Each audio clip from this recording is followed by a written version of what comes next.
It's often worthless to tell a boss, client, or customer that a project will be done in, say, 142 story points.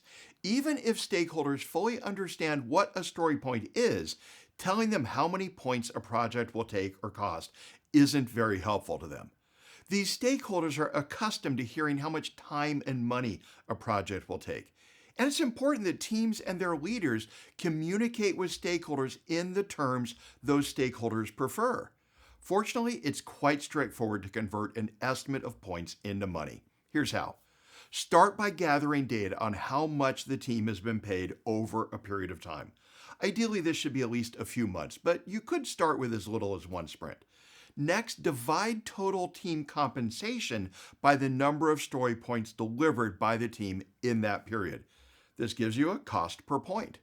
For example, suppose a team has been paid $100,000 over some period.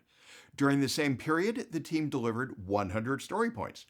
Dividing $100,000 by 100 gives a cost per point of $1,000. This can then be multiplied by the total expected size of the project to give an estimate of the total financial cost. You can get fancy with this if you'd like. Instead of using compensation as I did in this example, you might want to use fully loaded labor cost.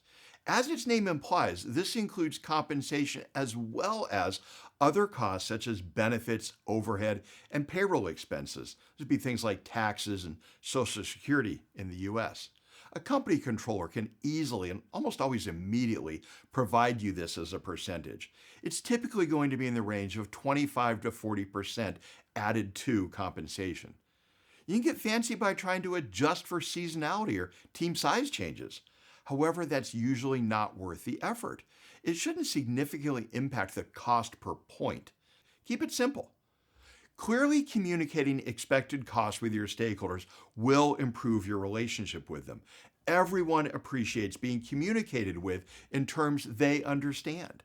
Using the simple technique here to convert points to money can improve team stakeholder communication.